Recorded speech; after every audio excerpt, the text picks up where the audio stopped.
हरियाणा की हर अपडेट के लिए बेल आइकन दबाएं और सब्सक्राइब करें STV हरियाणा न्यूज।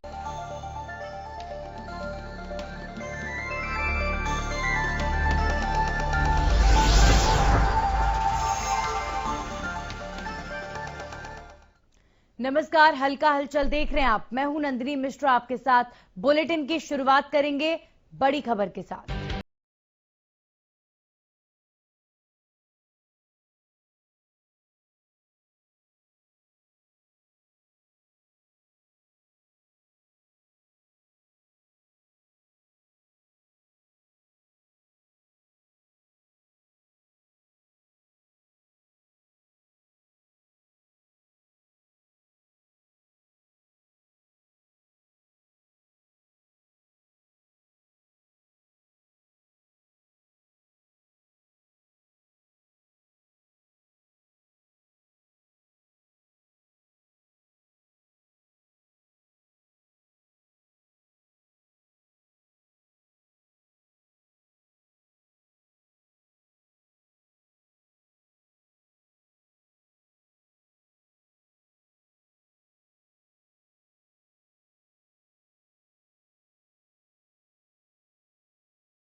बड़ी खबर आपको बता दें इस वक्त की एक और। हरियाणा में लगातार कोरोना के मामले बढ़ रहे हैं। कोरोना को लेकर अपडेट आपको दे देते हैं। पिछले 24 घंटे में 1795 नए मामलों की पुष्टि हुई है। गुरुग्राम में 372, फरीदाबाद में 191 नए मामले सामने आए। करनाल में 146 और हिसार में 119 नए केसेस की पुष्टि हुई है। कुरुक्षेत्र में 76, रोहतक में 83 नए मामले सामने आए हैं। अंबाला में 90, पानीपत में 92 और यमुनानगर में 98 नए केसेस दर्ज किए गए हैं। तो एक दिन में कोरोना से 29 लोगों की मौत हुई है। और इस खबर पर जानकारी के साथ फरीदाबाद से राजेंद्र दहिया हमारे साथ जुड़ गए। सीधा उनका रुख कर लेते हैं। राजेंद्र, लगातार गुरुग्राम और फरीदाबाद में आंकड़े जिस तरीके से बढ़ रहे हैं, प्रदेश में सबसे ज्यादा प्रभावित क्षेत्रों में से ये क्षेत्र एक है। फरीदाबाद में आंकड़े बढ़ने के साथ साथ किस तरह की तस्वीर नजर आ रही है? जी बिल्कुल, मैं आपको बता दूं, पिछले 24 घंटे के दौरान 191 नए मामले आए हैं। लेकिन कल एक राहत भरी खबर ये रही कि 292 मरीजों की छुट्टी भी की गई है, जो कोरोना से लड़कर अपने घर पहुंचे हैं। और 2 लोगों की पिछले 24 घंटे में मौत हुई है और मौत का आंकड़ा 208 पर जा पहुंचा है, जो कि हरियाणा में सर्वाधिक है, सबसे ज्यादा है। और कहीं ना कहीं जो सरकारी विभाग हैं वहां पर भी सोशल डिस्टेंसिंग की धज्जियां लगातार उड़ाई जा रही हैं, जिसका बड़ा कारण ये माना जा रहा है कि शहर में जगह जगह जो सोशल डिस्टेंसिंग मेंटेन नहीं किया जा रहा है, उसको लेकर कल हमने खाद्य एवं आपूर्ति विभाग का भी जो वहां पर देखा था, जिस तरीके से लोग राशन कार्ड के लिए एक दूसरे के ऊपर बिल्कुल सटे हुए थे। और कहीं ना कहीं अधिकारी भी इस बात को लेकर परेशान थे और बाद में पुलिस का सहारा लेकर उनको अलग कराया गया। तो कहीं ना कहीं लोग इस बात को समझ नहीं पा रहे हैं कि कोरोना अभी बहुत ज्यादा स्थिति में, गंभीर स्थिति में पहुंच चुका है, लेकिन लोगों को लगता है कि कोरोना समाप्त हो चुका है, जबकि ऐसा है नहीं। जी नंदिनी। जी बिल्कुल राजेंद्र, यही सबसे बड़ी बात है कि जब कोरोना के आंकड़े कम थे तब लोगों में अवेयरनेस ज्यादा थी, लॉकडाउन की स्थिति थी। लेकिन आज जब आंकड़े लगातार बढ़ रहे हैं, डराने वाली स्थिति है, तो लोग अनलॉक को शायद समझ रहे हैं कि सरकार अनलॉक कर रही है, यानी कि जो संस्थान बंद थे उन्हें खोला जा रहा है। देखिए, लोगों को ये समझना होगा राजेंद्र, इस तरह की अवेयरनेस लाना बहुत जरूरी है कि अनलॉक हो रहा है क्योंकि जिंदगी को पटरी पर लाना है और भुखमरी होने से बचाना है, लेकिन लोग इसको ये समझने की गलती ना करें कि कोरोना खत्म हो गया है। बिल्कुल नंदिनी, मैं आपको बताना चाहूंगा जिस तरीके से सरकार ने अनलॉक किया है और उसमें लोगों को सुविधाएं दी गई हैं, लेकिन उन सुविधाओं को सुरक्षा के साथ हमें अपनाना है, ये बात बहुत जरूरी है। और कहीं ना कहीं लोग उस बात को गलत दिशा में ले रहे हैं। उनका मानना ये है कि अब कोरोना खत्म हो गया है, इसलिए सरकार ने सारा कुछ खोल दिया है, जबकि ऐसा बिल्कुल नहीं है। लोगों को सुरक्षा व्यवस्था पूरी तरह से अपनानी चाहिए और हम अपने हरियाणा न्यूज के माध्यम से भी लोगों से अपील करते हैं कि वो जब भी अपने घरों से बाहर निकलें तो अपने मुंह पर मास्क लगाकर निकलें और हाथ में सैनिटाइजर जरूर होना चाहिए, ताकि कहीं भी किसी भी व्यक्ति से अगर कोई टच हो जाता है तो तुरंत जो है सैनिटाइजर से अपने हाथों को साफ करें। और बचाव में ही बचाव है। सीधे तरीके से अगर हम चलें तो कहीं ना कहीं अगर बचाव करते हैं तो इससे बहुत सारे ऐसे मरीज हैं जो कोरोना होने से बच सकते हैं। जी नंदनी। जी राजेंद्र, बहुत बहुत शुक्रिया आपका जानकारी के लिए। एक बात बिल्कुल आपने ठीक कही कि अगर बचाव करके रखें तो ऐसा नहीं है कि आप कोरोना से बच नहीं सकते। सैनिटाइजर का इस्तेमाल करते रहें पल पल और सोशल डिस्टेंसिंग का ख्याल रखें, यही वो तरीके हैं जिनके जरिए आप कोरोना से बच सकें। हमारे साथ सोनीपत की स्थिति बताने के लिए लाजपत सोनीपत से जुड़ चुके हैं। लाजपत, अगर सोनीपत की बात करूं, पिछले 24 घंटे में सोनीपत में क्या तस्वीर? जी बिल्कुल, अगर नंदनी बात करें तो 24 घंटे क्या, यहाँ तो लगातार जो है आंकड़े बढ़ते हुए नजर आ रहे हैं। हर रोज काफी लंबे आंकड़े बढ़ रहे हैं और मौत के भी आंकड़े बढ़ रहे हैं। ऐसे में जो लोग लापरवाह देखने को मिलते हैं, ना तो कोई मास्क लगाता है ना कोई सैनिटाइज का ध्यान रखता है। तो लोगों से बार बार हरियाणा न्यूज की तरफ से अपील भी की गई है कि आप ध्यान रखें, अपना सोशल डिस्टेंसिंग का ध्यान रखें और कोरोना को इग्नोर ना करें, क्योंकि इग्नोर इसलिए कि कोरोना का लगातार जो दहशत काफी बड़ी है। और इसको लेकर जब लॉकडाउन किया गया था उस टाइम तो लोगों में एक अवेयरनेस थी। उसके बाद जब लॉकडाउन खोला गया है तो लोगों के मन से एक कोरोना की दहशत खत्म हो चुकी है। लेकिन अगर इस पर ज्यादा ध्यान दिया जाए तो अनलॉक खोलने के बाद ही मौतों के आंकड़े बढ़े हैं और पेशेंटों के भी आंकड़े बढ़े हैं। तो ऐसे में कहीं ना कहीं स्वास्थ्य विभाग की टीम के सामने काफी बड़ी चुनौती है। और जो यहाँ पर बात करें तो देखिए, यहाँ पर डिपार्टमेंट की सबसे बड़ी लापरवाही है, क्योंकि डिपार्टमेंट की लापरवाही इसलिए कहेंगे कि यहाँ पर जो मंडी लगती है शाम को, वहां पर काफी ज्यादा भीड़ हो जाती है, जिसमें लगातार धज्जियां उड़ाई जाती है, काफी भीड़ रहती है, ना कोई मास्क लगाता है ना कोई सोशल डिस्टेंसिंग का ध्यान रखता है। तो लोगों से अपील है कि आप अपने स्वास्थ्य के लिए, अपने परिवार के लिए, अपने घर के लिए आप अपना ध्यान रखें और लोगों का आपस में अटैचमेंट ना करें और मास्क का जरूर यूज करें और सैनिटाइज का भी यूज करें। जी नंदनी। जी बिल्कुल बिल्कुल राजपत, आपने बिल्कुल ठीक अपील करी है लोगों से और लगातार हरियाणा न्यूज अपने माध्यम से यही लोगों से कह रहा है कि अगर बचाव किया जाए तो कोरोना से बचा जा सकता है। लेकिन अगर बात करें, अगर मैं सोनीपत की बात कर लूं, मार्केट्स के हाल जरा बताएं, वहां पर आम सड़कों पर ट्रैफिक की स्थिति बताएं कि क्या आम दिनों की तरह ही लोग अब वहां सड़कों पर निकलते हैं? क्या आपको बिना मास्क के लोग भी ज्यादा तादाद में लोग सड़कों पर नजर आते हैं? मतलब एक लेवल जानना चाह रही हूं कि जो लापरवाही का लेवल है वो कितना बढ़ चुका है? जी अगर बात करें तो आंकड़े अगर हम बनाएं तो जैसे 4 से 5 लोगों का बनाएं तो 4 से 5 में से एक ही आदमी जो है मास्क लगाए मिलेगा, वो भी अपनी सेफ्टी के लिए, वरना 4 लोग ऐसे ही घूमते हैं। बाजार में भी पूरी भीड़ रहती है। यहाँ पर जो एक अनऑथराइज मंडी लगती है शाम को, सब्जी मंडी, उसमें तो इतना बुरा हाल है नंदनी की वहां पर आप हमें भी जाते हुए डर लगता है। दहशत का माहौल है क्योंकि कोरोना है जो चपेट में ले सकता है जी। तो यहाँ पर जो है औद्योगिक क्षेत्र है काफी बड़ा, और औद्योगिक क्षेत्र की वजह से जो शाम को जब छुट्टी होती है तो काफी भीड़ हो जाती है। फैक्ट्री एरिया है, फैक्ट्री एरिया से जब छुट्टी होती है तो माइनर जो लोग हैं जो फैक्ट्री में मजदूर हैं वो इसको इग्नोर करते हुए नजर आ रहे हैं। जब लॉकडाउन किया गया था तो सब यहाँ से भागते हुए नजर आए थे, जब अनलॉक खोला गया तो वापिस आ गए हैं, लेकिन वो अभी भी लापरवाह है। ऐसे में कहीं ना कहीं कोई बड़ा रूप भी हो सकता है क्योंकि यहाँ का क्षेत्र काफी बड़ा है। बिल्कुल राजपत, यानी कि बड़ी लापरवाही मंडियों जैसे जगहों पर सबसे ज्यादा देखने को मिलती है और डर का माहौल रहता है। बहुत बहुत शुक्रिया आपका जानकारी के लिए और सोनीपत की स्थिति बताने के लिए। तो देखा आपने किस तरह अलग अलग शहरों में बिल्कुल एक जैसी तस्वीर लापरवाही के सामने आ रही है, लोग बेपरवाह हो चुके हैं। हमारे साथ विपिन शर्मा कैथल से जुड़ गए हैं, सीधा उनका रुख करेंगे और उनसे जानेंगे कैथल के हालात। विपिन, पिछले 24 घंटे में कैथल में कितने केसेस सामने आए और क्या स्थिति बताएं?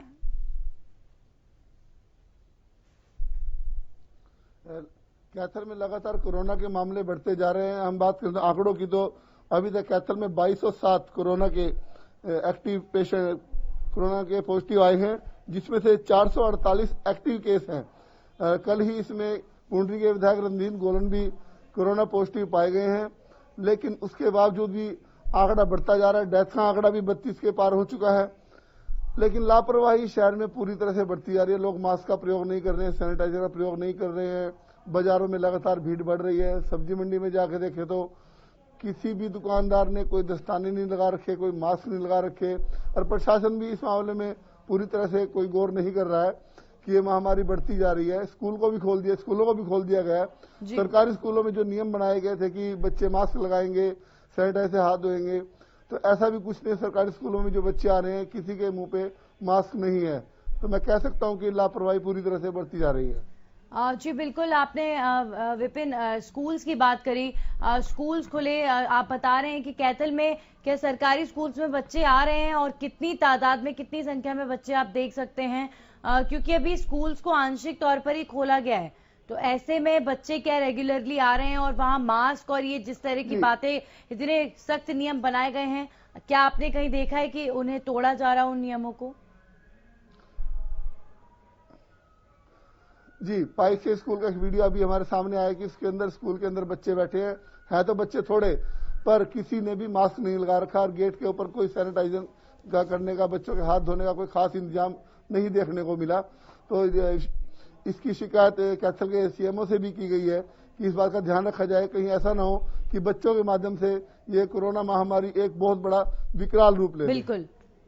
चलिए लाजपत, चलिए विपिन, बहुत बहुत शुक्रिया आपका इन तमाम जानकारी के लिए। तो बेहद डराने वाली जो तस्वीरें विपिन ने बताई है कैथल की, जहां पर बच्चे स्कूल पहुंच रहे हैं, और सरकारी स्कूल कैथल का, जहां पर सैनिटाइजर जैसी और हाथ धोने की व्यवस्था जैसी मूलभूत चीजें जो कोरोना के इस महामारी में बहुत ज्यादा आवश्यक है, मुख्य तौर पर स्कूल के बच्चों के लिए जो नियम बनाए गए हैं, उन्हें भी तोड़ने वाली तस्वीर नजर आई है।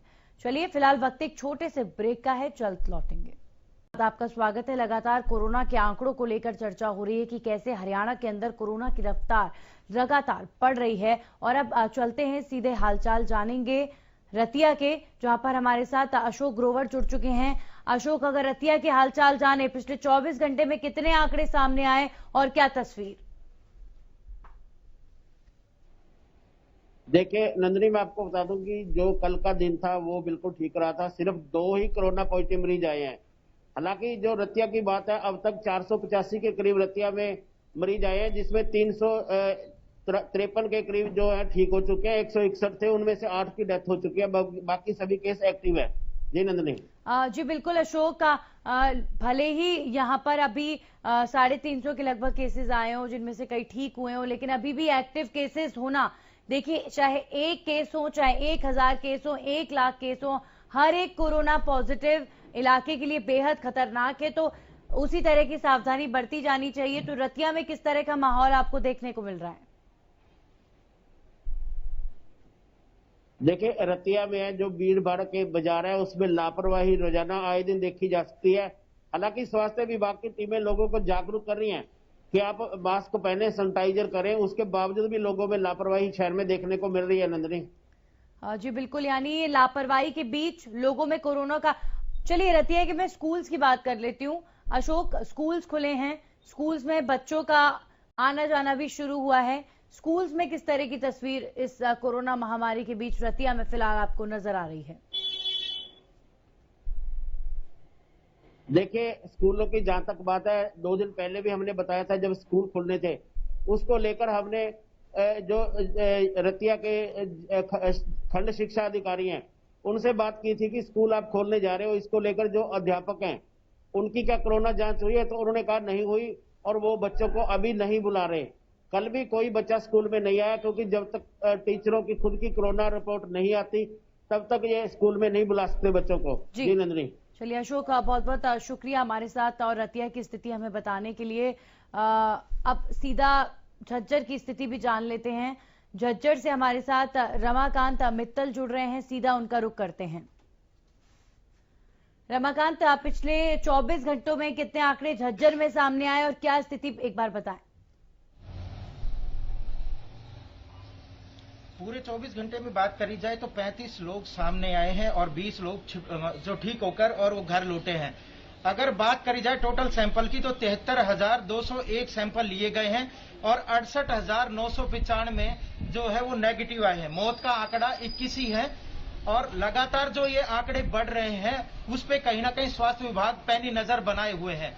अगर संजय दहिया की बात करें तो वो बोलते हैं कि रैंडम सैंपलिंग के जरिए ही हम लोग जो कोरोना के आंकड़े हैं वो बाहर निकाल रहे हैं और जो स्वास्थ्य विभाग से जो भी चीजें हो रही है वो प्रॉपर करने की तैयारी कर रहे हैं। और बात मैं आपको बता दूं कि तकरीबन 149 लोगों को अस्पताल में आइसोलेट किया गया है और 216 लोगों को होम आइसोलेट किया गया है। और जो होम आइसोलेट है नंदिनी, उनकी पूरी तरह से केयर की जा रही है, लगातार उनके स्वास्थ्य विभाग संपर्क में है। जी लेकिन जिस तरह की लापरवाहियां सड़कों पर और तमाम ऐसे सार्वजनिक स्थानों पर देखी जा रही है रमाकांत, वो इतनी ज्यादा डराने वाली है कि चाहे साप्ताहिक बाजार हो, चाहे मंडियां हो, ऐसी सड़कों पर लोग सोशल डिस्टेंसिंग तो दूर की बात है, किसी भी तरीके से ध्यान नहीं रख रहे हैं, मास्क भी नहीं लगा रहे हैं, कुछ भी नहीं कर रहे हैं, मानो जैसे कोरोना खत्म हो गया हो।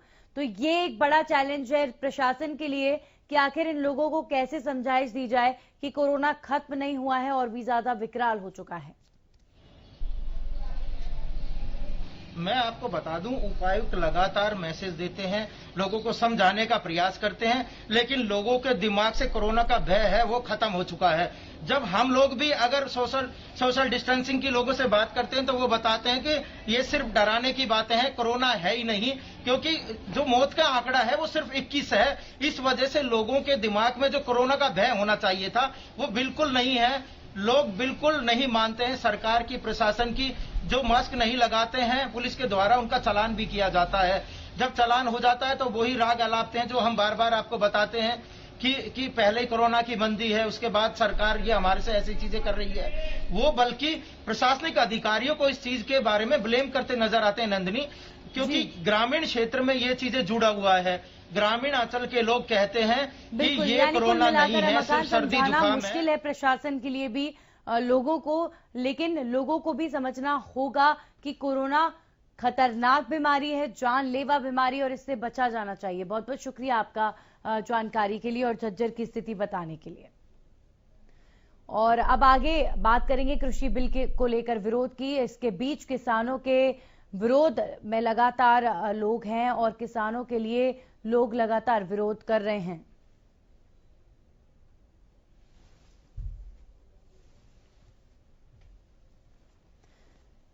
सरकार की ओर से भारी बारिश, ओलावृष्टि, जलभराव और सफेद मक्खी के प्रकोप से खराब हुई फसलों की स्पेशल गिरदावरी भी करने के आदेश दे दिए गए हैं। ये एक अच्छी खबर है किसानों के लिए।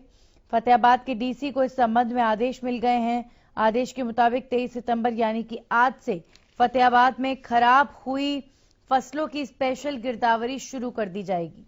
इस संबंध में जानकारी देते हुए फतेहाबाद के डीसी डॉक्टर नरहरि सिंह बांगड़ ने बताया कि जिले के जिन गांव में बरसात में सफेद मक्खी के प्रकोप से फसलें खराब हुई, उसकी राजस्व विभाग के पटवारियों द्वारा गिरदावरी शुरू की जाएगी। गौरतलब है कि किसान के द्वारा लगातार खराब हुई फसलों के मुआवजे को लेकर आवाज उठाई जा रही थी और धरने प्रदर्शन भी किए गए थे, जिसके बाद अब जाकर सरकार के द्वारा ये आदेश जारी किए गए हैं।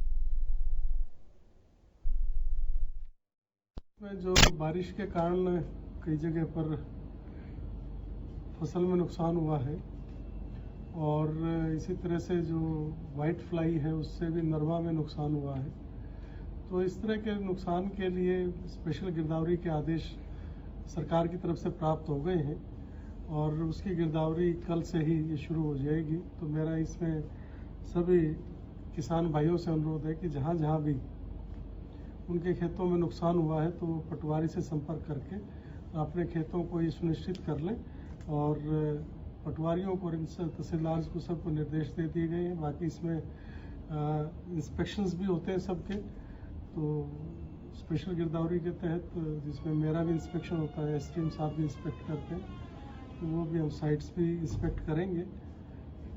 तो ये किसानों के लिए एक अच्छी खबर है कि जो भी उनकी नुकसान हुआ है फसलों में, उसकी स्पेशल गिरदावरी के तहत। और इस खबर के साथ ही हल्का हलचल में फिलहाल इतना ही। ब्रेक के बाद देखें किस्मत कनेक्शन।